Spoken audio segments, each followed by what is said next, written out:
Hello, friends and family. I'm here today in Blythe, and today I have the pleasure of interviewing Lori. Lori. Hi, Lori. How old are you? I'm 43. Oh, you look great for 43. How long have you been in Blythe? I've only been in Blythe for about 4 years. 4 years? Yeah. How long have you been out on the streets in Blythe? Out on the streets of Blythe the whole time, 4 years. 4 years. But I came from being on the streets in Washington State. I was on the streets for about 5 years. In Washington? There. Yeah. That's a big difference. Yeah. Do you have family here? No, in Brenda, Arizona.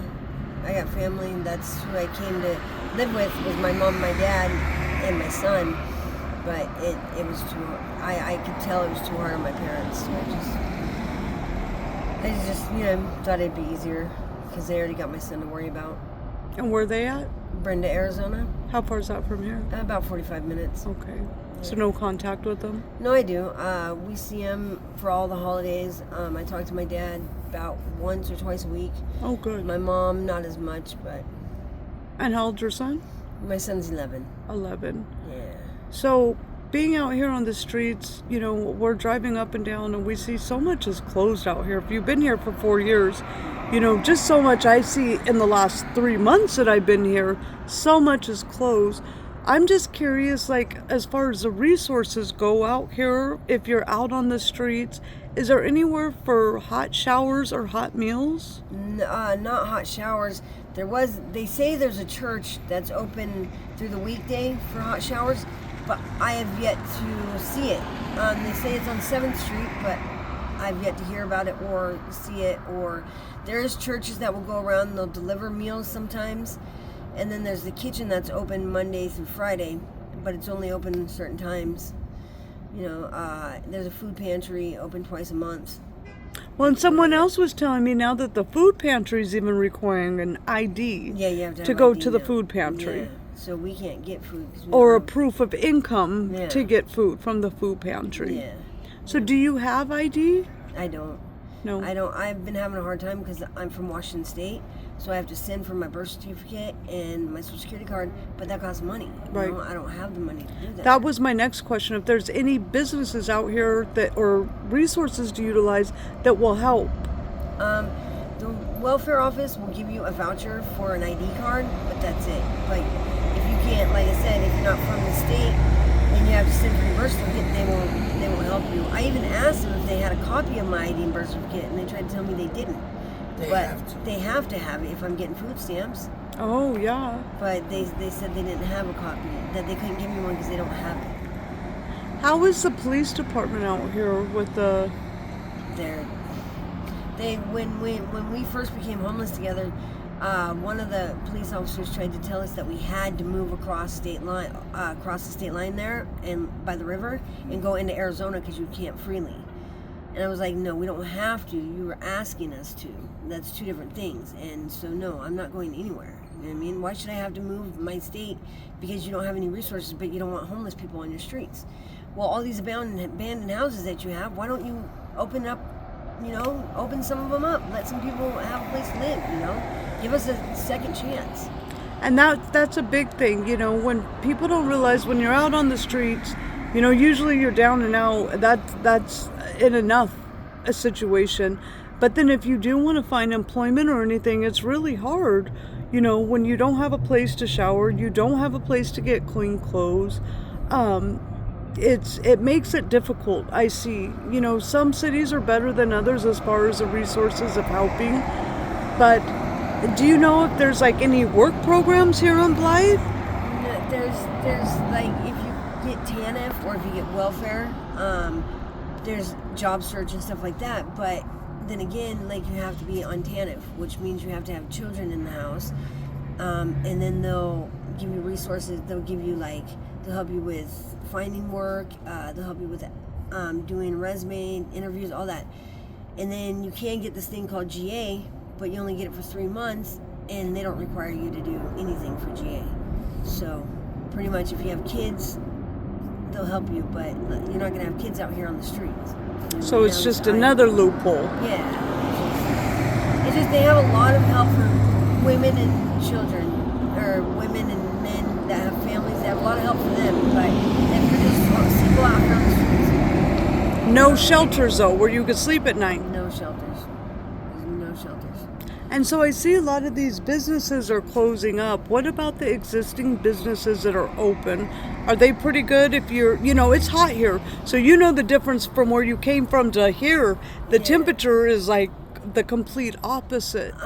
Like to go in and get ice water, or are they pretty good? Taco Bell is pretty good.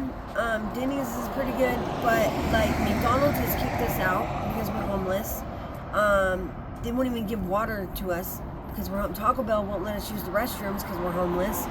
A lot of these places, Circle K has kicked us out because of the fact that we're homeless and we don't, you know what I mean? I guess we don't look appropriate sometimes, or I don't know what it is. And they've actually threatened to, the manager of Circle K actually threatened to take his blade and skin him and take him out in the desert and bury him. So that's another thing, would you say it's pretty dangerous being homeless out here on the streets? Yeah, it's scary. It's scary. There's a lot of human trafficking, you know what I mean? People come up missing all the time, and the cops don't look for them. They don't even care, you know what I mean? And if especially if you're homeless, if you're missing in Blythe and you're homeless, they can care less. And that's what we say. It's always better to be in twos, honestly, to be out here on the streets. Yeah, if it wasn't for him, I probably wouldn't have made it out here. And I know, like, when I came up, that was the first thing I seen. You were in here cleaning. Yeah. A lot of people, I feel, homelessness gets a bad rap about being, they're just, the way they're looked down upon. But the first thing, you were up here cleaning, and I told you, what did I tell you? They're some of the most cleanest people and some of the most loving, generous people, you'll ever get to meet and come across in your life if you just literally spent a few minutes with the people. And we told you, it's your situation. It doesn't define you as a human being or as a character. This is just your situation. But there are also, I can't blame society really, because there also are those homeless that they do leave a mess. They leave a mess. They don't care. They don't clean it up. They'll literally go to the bathroom, right? Like sometimes here, wherever, they'll use the restroom. They won't clean up their mess, anything. So it's kind of hard to blame people for thinking that on us when a lot of the homeless people are like that. You know what I mean? But there are a lot of us who aren't dirty, and we like to be clean, and we like, you know what I mean? I like to keep my spot. I always tell him that as long as we have a clean spot, people won't mind us being there. As long as we keep it clean and we keep it nice, you know what I mean? What they don't want is a mess. And I literally had scrubbed this whole area with a brush, bristle brush, and soap. Not even 2 days later, some other homeless people came and dumped some kind of, I don't know if it's bleach or what it is, but did all that, dumped all that and everything. And it really, it's hard. So can you keep this to yourself? No, they come every morning and try to run us off. Who's they? The city of Blythe. Okay. Even though they're not the owners. The owners are actually the Subs and Sips. I think Subs and Sips guy owns this. And I actually talked to him. He's a pretty cool guy. But it's not like I told him I was staying over here or anything. But the city of Blythe guy comes every morning, and he did make a phone call this morning, and we thought he was calling the cops, but I think he might have called the owners, and then he just left, and we weren't bothered. You know what I mean? So it's really the city of Blythe that doesn't want people, So they do come out and try and make you leave? Oh yeah, they will try and make us leave. They will, yeah. What about the park up there? Is that somewhere you could stay? They say we can, but that's not. They'll chase you off there too. They're now literally, if the homeless people leave their carts, because a lot of us have carts, the city of Blythe will come and take your carts and just dump them in the trash. Everything you own. And when you call and make a complaint, they don't care. Well, you shouldn't have left your cart there. Well, where are we supposed to leave our cart? You know what I mean? Where it's safe. Because we can't leave it because the homeless are stealing from homeless. That's a big thing too. And then even people who aren't homeless come and steal from homeless. Really, it's sad. It really is sad. And we get a bad rap. Have you tried to look for work out here on Blythe? Yeah, I filled out an application at McDonald's, but because I'm with him, McDonald's doesn't like him because they say he panhandles up there, and it gives them a bad name, which I don't know how that gives them a bad name. But so they kicked him off the property, and then one day the manager was going off on him for no reason. He was actually waiting for me because I was filling out an application, and so because he's like, no, I'm waiting for my girlfriend. She's filling out an application. I think that's the reason why they didn't call me back, because I handed the application to the manager and I never heard back. I come to check on it. They say nothing. I actually had a gift card from McDonald's that had $30 on it, and they charged me twice for the same thing. They won't do anything about it. They won't refund it. And the lady said, it's not because I don't like you. Yeah, I don't like you, but that's not why I'm doing this. What about Denny's? Have you looked at Denny's? No, I haven't really looked at Denny's. I just after a few of the experiences, I kind of gave up. You know what I mean? Because the fact that they do know I'm homeless, I think that has a lot to do with why they don't hire me, you know? Well, I know the owner over there, so maybe we could talk a little off camera if that's something you're ever interested in. And I'm just, while we're out here and we're seeing it, I feel like, I don't know, after they close that prison down, does it seem like it pushed more people out here on the streets? I don't know about that. I know a lot of people do when they get out of jail, they drop them here and then they're kind of stranded here. But tends to be when the new people come, they leave pretty quickly. Because the cops, they'll do this thing where they'll give you a ticket to wherever you want. They say wherever you want to go. They'll give you a bus ticket, but really they only pay like for a $50 ticket wherever that'll get you, and then you got to figure out how to get the rest of the way on your own. So that, we'll give you a ticket anywhere you want to go isn't true. But they're just trying to get rid of us all. You know what I mean? And so our summers, I think they're pretty comparable, about 115 to 120. Oh, yeah, How do you stay cool out here in the summer? they actually have a cooling center over by the library, over at Todd Park. They have a cooling center there, but it's only open until I think it opens, what time does the cooling center open? Yeah, right here. I think it's open from 8 a.m. to 9 p.m. Do they feed you too? Yeah, around. Do the cooling center feed us? I'm not too sure, honestly. They say they're supposed to give you lunch, around 12, and But that's only during the summer, yeah, during the summer, then you're there at the cooling center till about 5. Oh, I thought it was 9. They close at 5? And they give you water? Yeah, that's the hottest time of the day. Right? Yeah, they will. Is there any place out here in the wintertime that offer blankets or hats or scarves? Any churches that do any outreaches? There's some churches that'll drive around and they'll ask you if you need hats or clothes or anything or blankets. But some of the homeless people, they're very, very selfish and very stingy, and they will take them all for themselves. And I had this guy come up and give me 5 big blankets.